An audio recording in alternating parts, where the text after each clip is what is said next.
देखिए, हुमायूं कबीर का ये पार्टी ममता बनर्जी का प्लान बी है। हुमायूं कबीर तृणमूल कांग्रेस का बी टीम है। मंच का व्यवस्था तृणमूल कर रहा है, पैसा तृणमूल दे रहे हैं, आदमी तृणमूल भेज रहे हैं। अगर वोट की लूट करके सत्ता में नहीं आ सके तो पश्चिम बंगाल को पश्चिम बांग्लादेश बनाने का स्थिति पर ले जाने के लिए जो हुमायूं है, ये सब रेडिकलाइज्ड लोग हैं, इन लोगों के सहारे सत्ता में आना चाहती है। पश्चिम बंगाल की जनता ये बात समझते हैं और वो ठान लिया है किसी भी कीमत पर इस बार ममता को सत्ता से विसर्जन दे देगा। लेकिन उन्हीं की जा रहा है कि एआईएमआईएम के साथ गठबंधन करे, और दूसरी बात ये भी कि हुमायूं कबीर ने कहा है कि आरएसएस और टीएमसी मिली हुई है, इस तरीके के बयान भी आ रहे हैं। क्या करेंगे? देखिए, हमारा राज्य की मुख्यमंत्री ममता बनर्जी जब ईद उल फितर की मंच पे खड़ा होकर बोल रही थी, जो बीजेपी इज प्रैक्टिसिंग हिंदू धर्म इज अ गंधा धर्म, तो उस समय पूरा जनता का नजर इस पे था।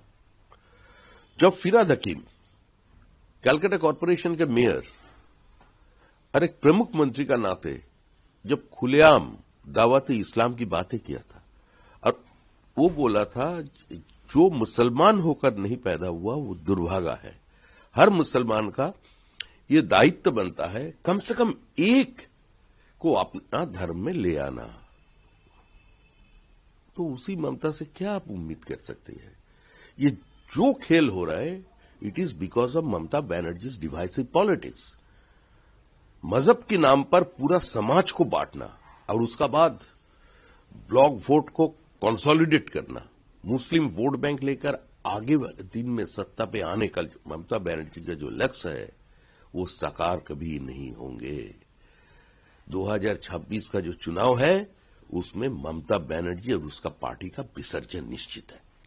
पर भी वोट है, दो जगह वोट न रखे, या तो वहां से अपना नाम कटवाए फिर यहां पर करे। जिस तरीके से लगातार नाम कट रहे हैं, डिलीट कर रहे हैं एसआईआर के नाम पर, इलेक्शन कमीशन पर भी उन्होंने आरोप लगाया कि ऐसा बेशर्म इलेक्शन कमीशन हमने नहीं देखा है। देखिए, सारा देश में एसआईआर चल रहा है, द प्रोसेस इज ऑन।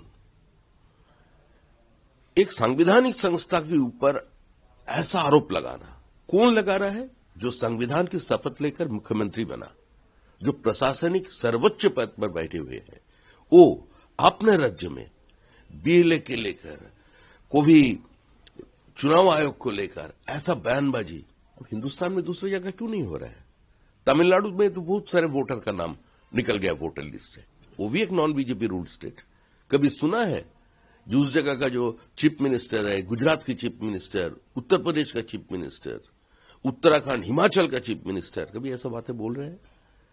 कहां चुनाव आपका एसआईआर था? हरियाणा का चुनाव का पहले और दिल्ली चुनाव का पहले। जो उधर भी हुआ था वो इधर भी होने जाने वाला है। ममता जी जानती है, ये इसलिए जानती है जो कोई पैराट्रूपर पॉलिटिशियन नहीं है, कोई पॉलिटिकल लीगेसी लेकर वो राजनीति में नहीं है, वो जमीन का महक पहचानते हैं। और ममता जी ये जान गई है कि गंगोत्री से गंगा सागर तक बीजेपी का ही सरकार बनेगा, डबल इंजन का सरकार बनेगा। इसी का कारण वो ऐसा बातें कर रहे हैं। बांग्लादेश तरीके से माइनॉरिटीज पर लगातार अटैक हो रहे हैं। अब जो वीजा सर्विस है इंडियंस के लिए उस पर भी रोक लगा दी है बांग्लादेश ने। कैसे देखते हैं, क्या कहेंगे? लगातार स्टूडेंट्स जो छात्र वो हैं उन पर भी हमला किए जा रहे हैं वहां पर। देखिए, बांग्लादेश का हालत नाजुक है। इसका कारण है रेडिकलाइजेशन। सन 1971 में 30 लाख बांग्लादेशी मारे गए थे खान सेना और पाकिस्तान सेना का द्वारा। जोशोर कैंटोनमेंट एरिया में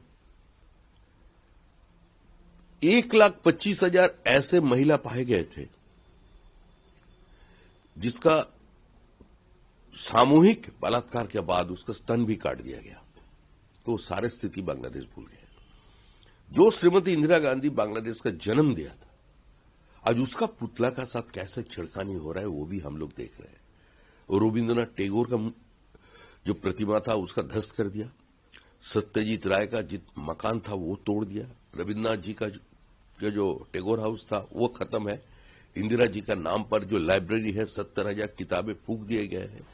ये एक भावना है, जिस भावना ने कभी नालंदा को तोड़ा, तक्षशिला को तोड़ा, विक्रमशिला को तोड़ा, सिटी ऑफ अलेक्जेंड्रिया का सबसे बड़ा लाइब्रेरी था उस पर आग लगा दिया था, वही लोग आज बांग्लादेश में ये कर रहे हैं, और वही लोग पश्चिम बंगाल की मुर्शिदाबाद में ये तांडव मचा रहे हैं।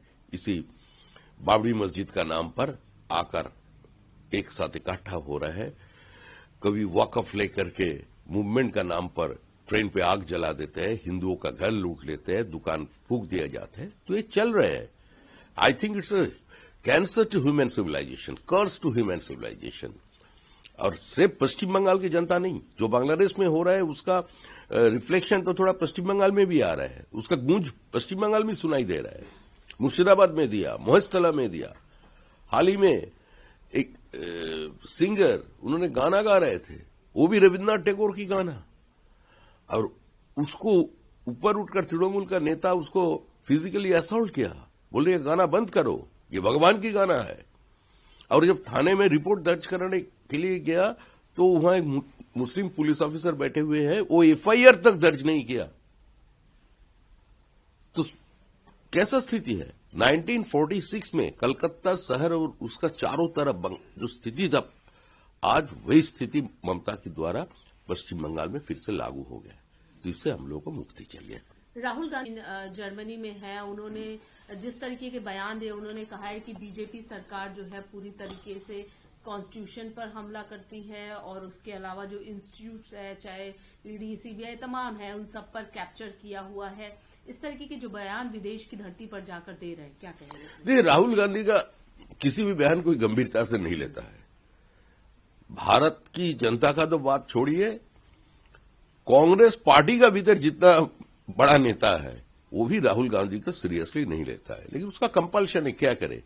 Gandhi family is one of the cementing factor of Congress, so that is why situation compelled them to keep mum.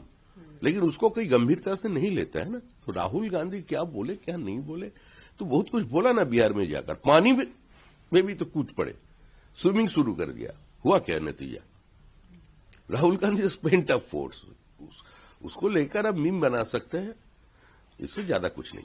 लेकिन एक ये भी है कि उन्होंने कहा कि बहुत लोग मोदी जी को मानते हैं, बहुत लोग उनकी आइडियोलॉजी से इंडिया में प्रभावित है, लेकिन उनका विजन, जो बहुत लोग नहीं भी प्रभावित है, उनका विजन फेल हो चुका है, और स्थिति ऐसी आ जाएगी कि एक दूसरे से ही लोग लड़ेंगे, क्लैश की कंडीशन आ जाएगी भारत में। इस तरीके का स्टेटमेंट भी वो दे रहे हैं। देखिए, हमारा जो विचार परिवार है ना, उसका 100 साल पूरा हुआ। अब दुनिया में ऐसा कोई भी संगठन दिखा दीजिए जिस संगठन में बंटवारा नहीं हुआ, वो संगठन एक जगह पे खड़ा है। इसलिए जो समाज के लिए काम करते हैं, एक आइडियोलॉजी के लिए काम करते हैं, राजनीति उसका कोई लेन देन नहीं है। और जहां तक भारतीय जनता पार्टी का सवाल है, भारतीय जनता पार्टी टूटकर कोई दूसरा पार्टी बना नहीं है आज तक। भारतीय जनता पार्टी से निकलकर कोई ज्यादा दिन टिक नहीं पाए।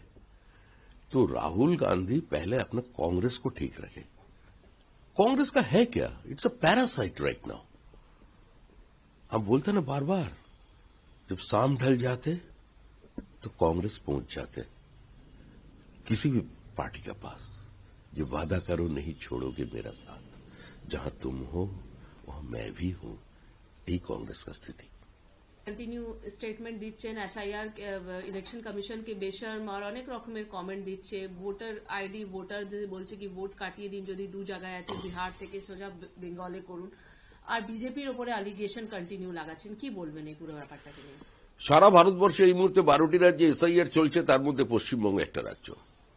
সারা দেশে কোনো জায়গায় কোনো মুখ্যমন্ত্রীকে, কোনো দলীয় সর্বোচ্চ নেতৃত্বকে, সাংবিধানিক সংস্থা, নির্বাচন কমিশনকে আক্রমণ করতে কেউ শুনেছে? কারণ পশ্চিমবঙ্গে এটা হচ্ছে। কারণ পশ্চিমবঙ্গে হচ্ছে এই কারণেই যে বাবার ছেলের মধ্যে বয়সের পার্থক্য হচ্ছে 15 বছর, তাও 3টে। এবার দেখা যাচ্ছে ভাই বোনের বিয়ে হয়ে গেছে, শ্বশুর বাবা হয়ে গেছে, ভাড়ায় বাবা পাওয়া যাচ্ছে। যারা দীর্ঘদিন পৃথিবীর মায়া কাটিয়ে ওপরে চলে গেছে, মুখ্যমন্ত্রী তার হৃদয় অত্যন্ত বড়, তিনি বলছেন আরে ওরাও তো কারোর ভাই ছিল, মা ছিল, প্রেমিক ছিল, ওদের নামটা ভোটার লিস্টে রাখতে কি অসুবিধা আছে? তো এগুলো এখন বন্ধ হচ্ছে। নির্বাচন কমিশন একটা ত্রুটিমুক্ত ভোটার লিস্ট পশ্চিমবঙ্গবাসীকে উপহার দিতে চান, সেটা তাদের দায়িত্ব। সেই জন্য মমতা বন্দ্যোপাধ্যায় আক্রমণ করছেন। হুমার মমতা ব্যানার্জির উপরেই আক্রমণ করছেন, নিজের পার্টির নেত্রী। এখন তো উনি সাসপেন্ডেড হয়ে গেছেন, উনি নতুন পার্টিও বানিয়েছেন, জনতা উন্নয়ন পার্টি। আবার বলা হচ্ছে নাকি হতে পারে উনি এআইএম এর সাথে অ্যালায়েন্স করবেন। কিভাবে দেখছেন এই পুরো ব্যাপারটাকে? কার সাসপেনশন? কিসের সাসপেনশন? মা ছেলেকে কোনদিন সাসপেন্ড করতে পারে? ও তো তৃণমূলের বি টিম, যা কিছু করছে তৃণমূল করছে, মঞ্চ বাঁধছে তৃণমূল, টাকা দিচ্ছে তৃণমূল, লোক পাঠাচ্ছে তৃণমূল। ভোট লুট করে যদি না জিততে পারে, তাহলে পশ্চিমবঙ্গকে পশ্চিম বাংলাদেশ বানানোর অবস্থায় নিয়ে গিয়ে হুমায়ুনদের সঙ্গে নিয়ে সরকার গড়ার লক্ষ্যে তৃণমূল। কিন্তু কোনোটাই হবে না। বিহারের মানুষ জঙ্গলরাজকে আসতে দেয়নি, আর পশ্চিমবঙ্গের মানুষ মহা জঙ্গলরাজকে বিসর্জন দেবে। এটাই কালের দেওয়াল লিখন। वीके न्यूज, राष्ट्र के नाम।